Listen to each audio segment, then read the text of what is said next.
What's going on, Wolfpack Nation? Before we get this awesome episode going on, I want to talk to you face to face about a giveaway that we're going to have this upcoming game for the Notre Dame.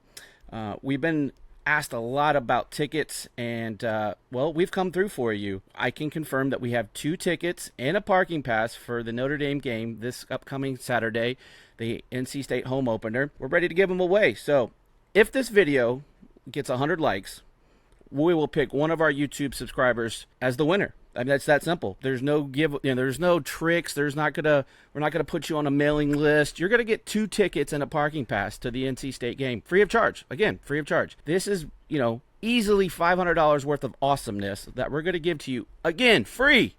I can't. Michael, was it free? It's free. It's free. Yeah. So. Make sure you hit that like and subscribe button. Make sure that you comment below. Those are kind of the stipulations that we're going to use to pick a winner.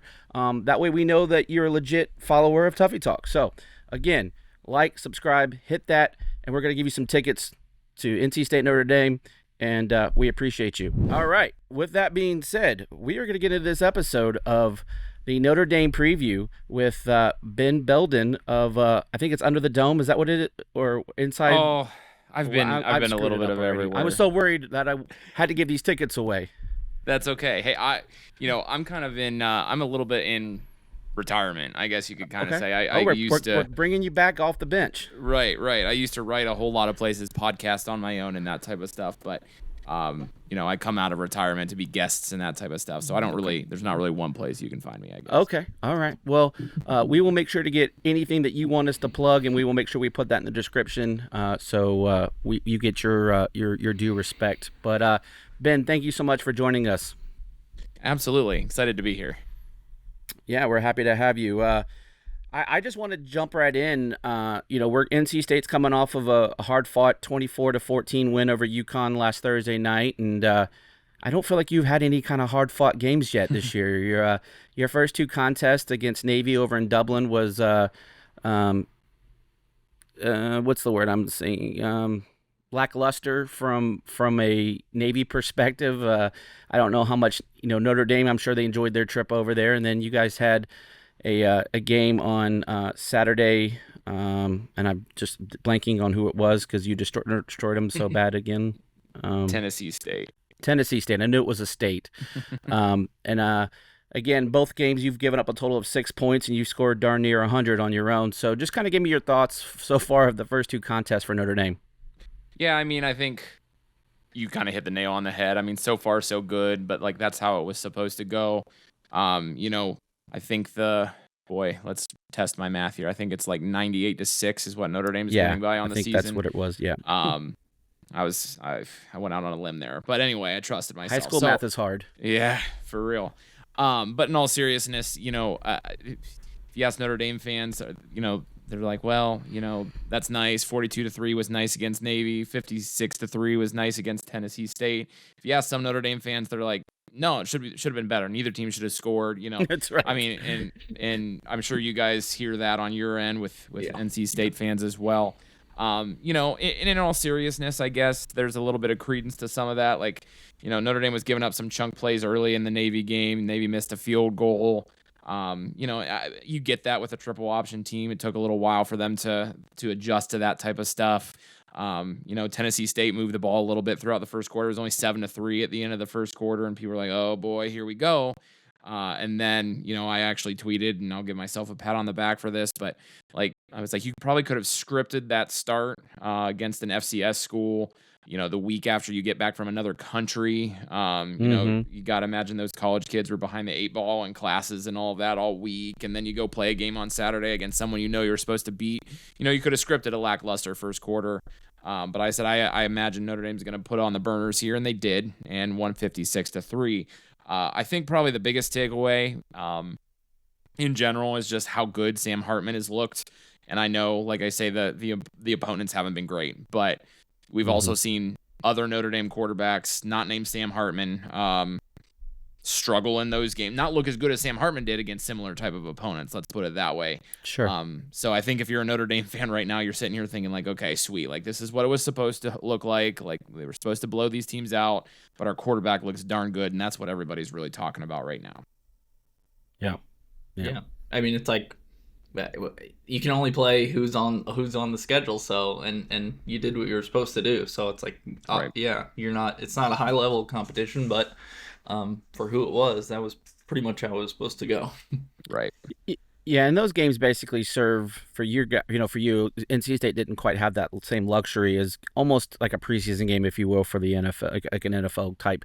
You get out there, you run some plays against guys that aren't on your own team. You're not hitting your own players. The goal is to go out and get wins, show as little as you can, and come out injury free as possible. If you hit all three of those measurements or benchmarks, you consider it a success. And so I think, to your point, Notre Dame has passed those first two tests. Now, they do now step up in competition. They're going to play a Power 5 team in NC State and on the road. And I know you traveled to Notre Dame, but that's really not a road game. It's a neutral site and pretty much heavily a pro Notre Dame crowd at that as a neutral site. So it'll be a little different. Just kind of give me your thoughts on this team traveling to North Carolina State. This is, like I said, the first test of many to come here in the next month and a half. You guys got a pretty tough schedule over the next 6 weeks, but just kind of give me your thoughts on what do you need to see from this Notre Dame team to take those next steps. Yeah, I mean, I guess it's hard to really kind of pinpoint one thing, I suppose, because I guess what I need to see is just the consistency. And one thing that Notre Dame's done well in the first two games, I mean, is run the ball. And that's kind of where Notre Dame hangs their hat. The offensive line lost a lot from last year, but we knew that the guys that were stepping into those roles were going to be good because Notre Dame recruits and coaches the offensive line as well as just about anybody. But it was, there were times last year that Notre Dame really struggled on the offensive line too. And you looked at that coming into the season thinking like that Notre Dame was going to, be one of the best offensive lines in the country. And then you saw against, Ohio State early in the season and other opponents throughout the year, when the offensive line struggled, Notre Dame really struggled. Well, so far through two games, they've looked pretty good. Now they played Navy and Tennessee State. So that's kind of the big thing is that if they're going to be able to run and get some of their, Notre Dame has really great running back depth, old guys, new guys, guys that have been there, guys that are getting their first carries, that's been another thing, outside of Sam Hartman. I mean, that's 1A is Sam Hartman. 1B is how good the running backs have looked behind that offensive line. Now, can they do it against, like you said, a Power 5 opponent? Because, so far Notre Dame's been very, what's the word I'm looking for? I mean, they've been very balanced on offense. And so are they going to be able to do that, maintain that balance? I think, what you're going to get from Sam Hartman, and that's, he's going to be pretty darn good.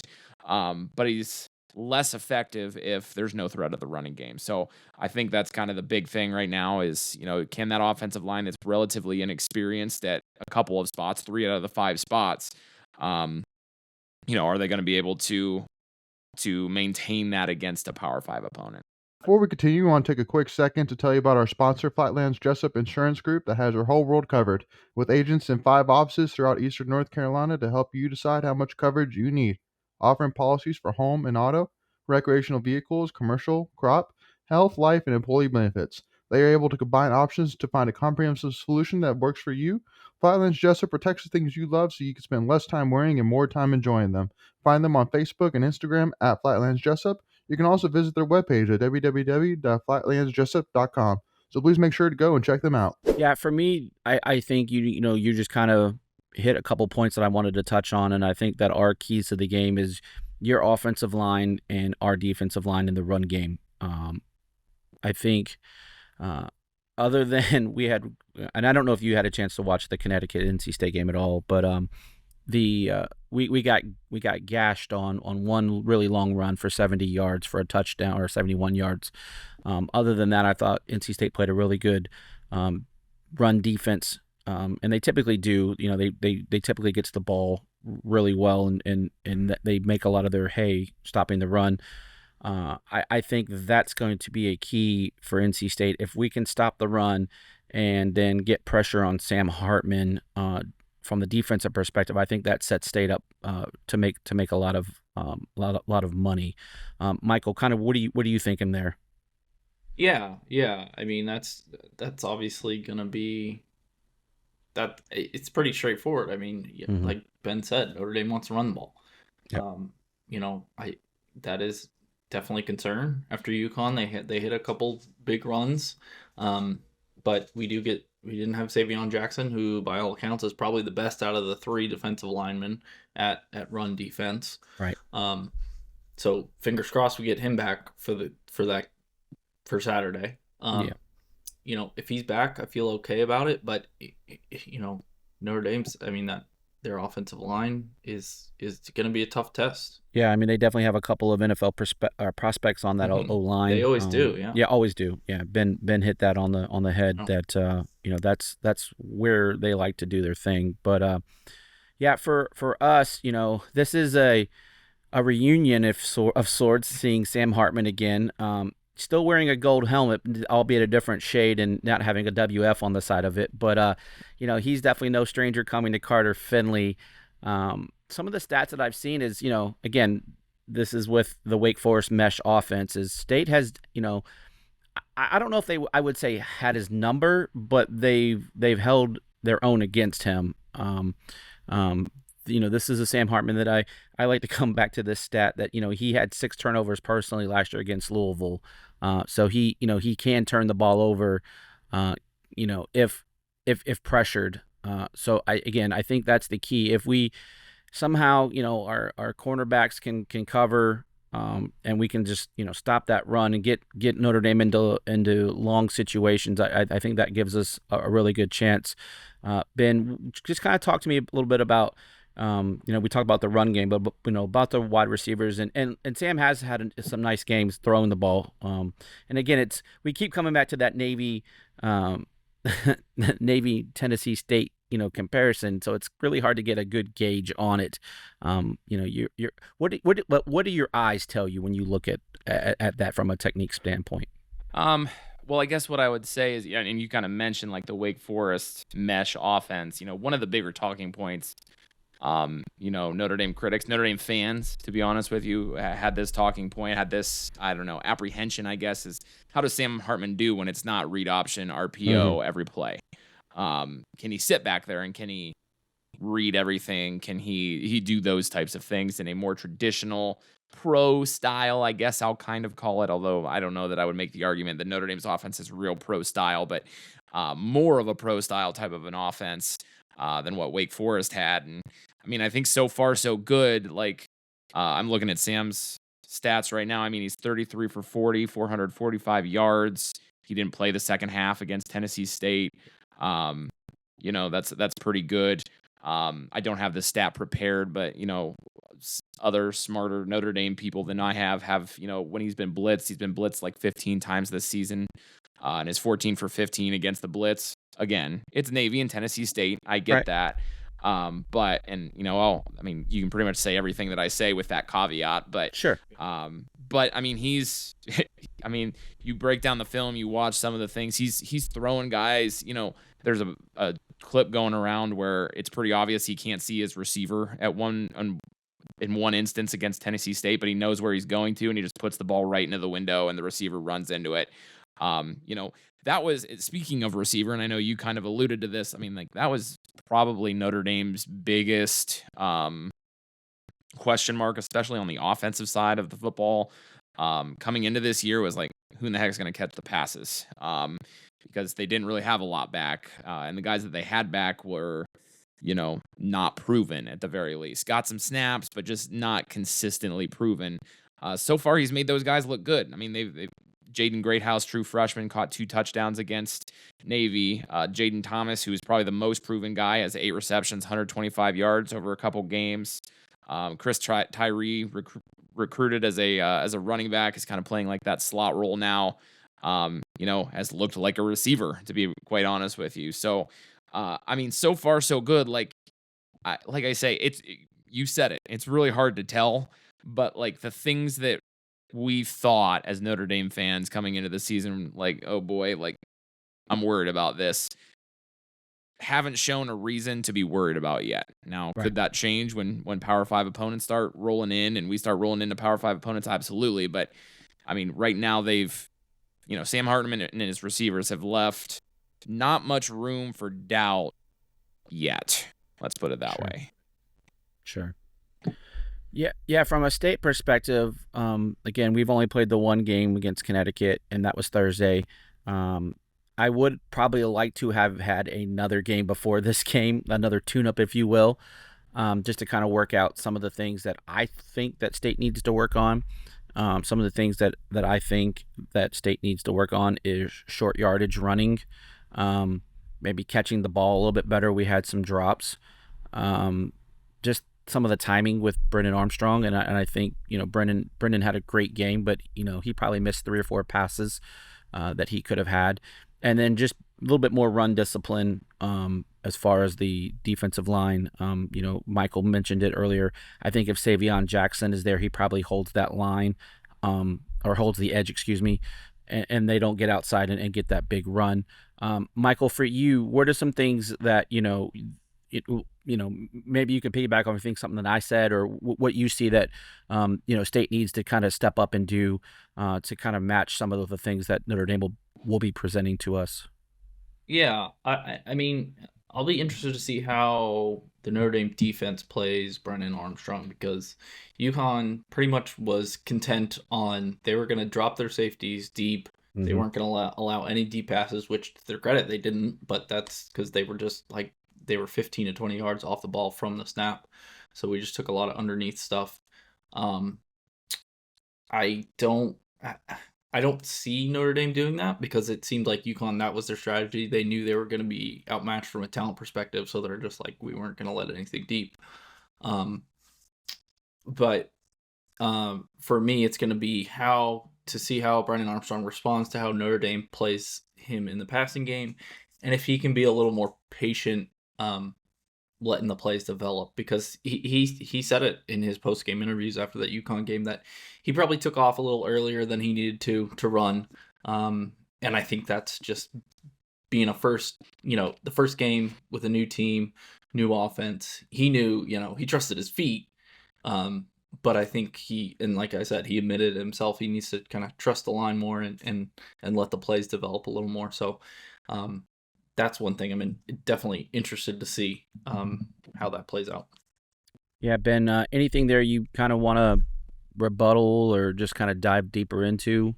I don't know. Like, I guess to kind of piggyback off of what I was saying, and I, as you were talking, I was kind of thinking like, man, I wish I would have made that point. Like, hit it. Notre Dame is really relying on, I mentioned a couple of the receivers. Like, I need to paint, I think, probably this receiver picture a little bit better. Jaden Thomas, redshirt sophomore, okay, really just a guy, about the only guy that had, for the most part, caught a pass, or at least more than like 5 to 10 passes coming into this year.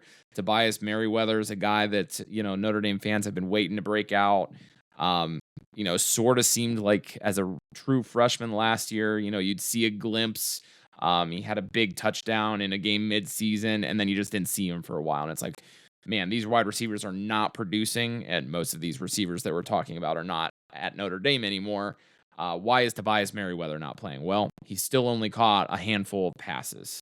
Deion Colsey, was a guy that as a true freshman fought injuries but didn't play, was good but then fought injuries all of last year but didn't really play a whole awful lot.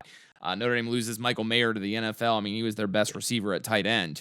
And their tight ends thus far, a couple of plays, but like nothing like you look at like, oh, that's the next Notre Dame tight end, Right. And then you bring in, you're starting to rely on freshmen. Like I mentioned, Jaden Greathouse, Rico Flores Jr., true freshman, Matt Salerno, a graduate guy that was a walk-on, plays a little bit in the slot as well. So, a big major thing, I think, in all seriousness, is Notre Dame has to be able to run the ball, because these receivers, like, you're not going to go out and throw the ball 55 times and probably be in a real good spot. I guess. Yeah. So that's like I say, it sounds, you can get on any podcast, I guess, and say, well, the game's going to be won or lost in the trenches, but it's true. It's true. Yeah. Like Notre Dame's got to be able to run the ball. Yeah, and it got to be able to run the ball for then those guys to be able to play well. And like I say, Sam Hartman's gonna put the ball where it needs to be, but he can be as good as anybody in college football and still, if there's no separation, he can put the ball on the dot every single time. But if there's a defender right there, then it's not going to do anybody any good. Yeah. So I don't know. Like I say, it's cliche, but like it's that offensive line. It's running the ball. It's Audric Estime, Notre Dame's big Jerome Bettis-like type running back that's probably going to be the guy that gets the lion's share of the carries, especially in a bigger type of a game like this. That's where Notre Dame's got to do it. Yeah, I think, we keep talking and harping on it, but I truly do believe that this game is, strength on strength. Who's going to prevail? If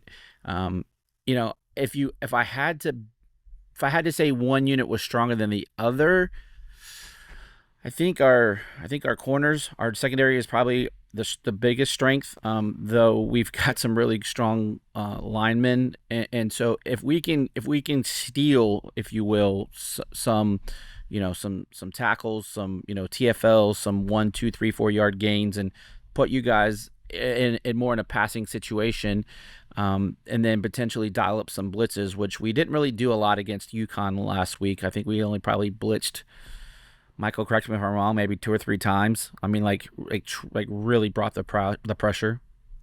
Yeah, it wasn't a lot. Yeah. So, and again, I think some of it was just by design. I don't think you want to show all your cards game one, and I'm sure Notre Dame is the same. They've probably been working on stuff that they didn't run,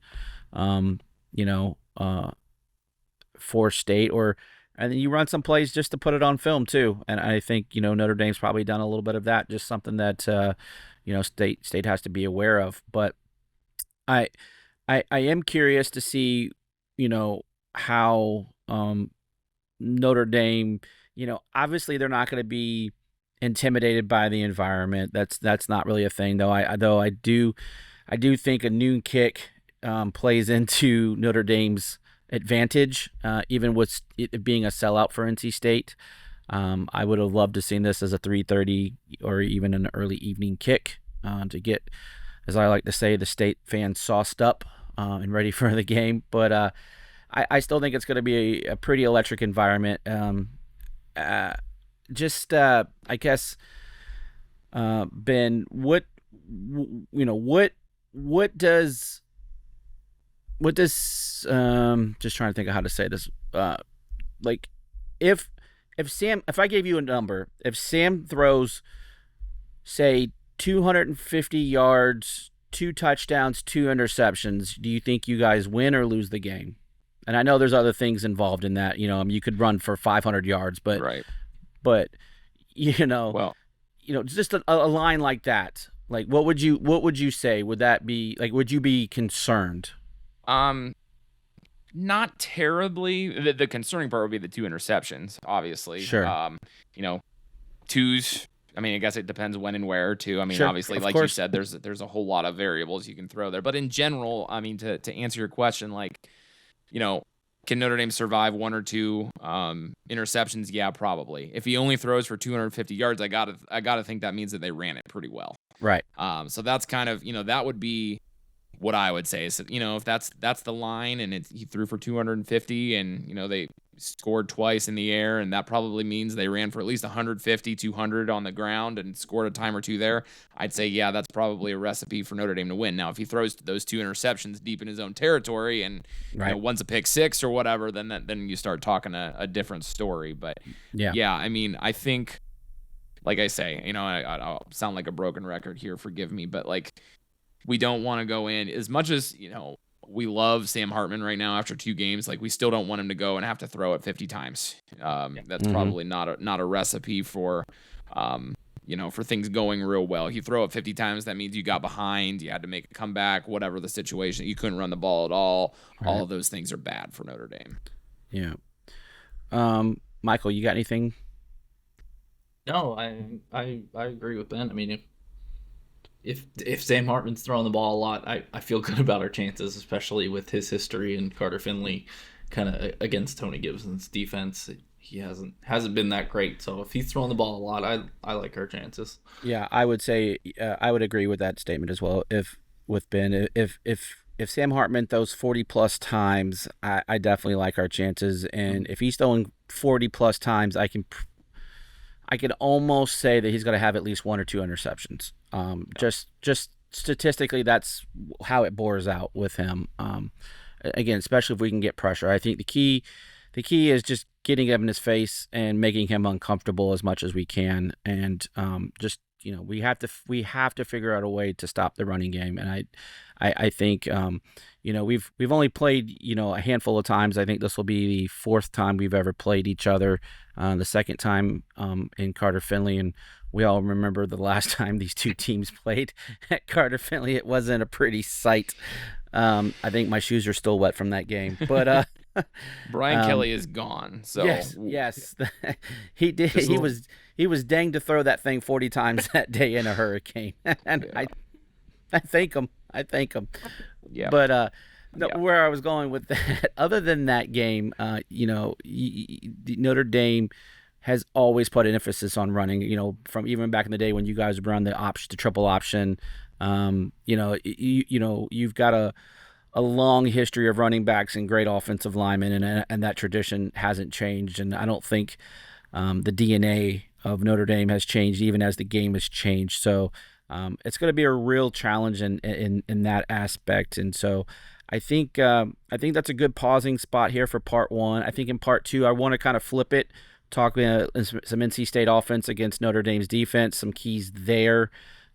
Because, believe it or not, there's another side of the ball, right? And then we'll probably maybe talk a little special teams, because, that always seems to be what wins or loses these games, especially we'll talk the point spread a little bit too. But, all right, Wolfpack Nation, like I said, that'll wrap it for part 1. Come back for part 2, and do not forget, all right, to like this video, comment on this video, because we have this ticket giveaway. We have to give away these 2 tickets. 2 tickets and a parking pass. They're yours for a sold-out game, all right? Tickets are going on StubHub, SeatGeek, $250. We're going to give them to you for free. So, again, make sure you like, subscribe, and comment on this video in order to be eligible to win that contest. All right, Wolfpack Nation, we'll see you in episode 2. And as always, go Pack.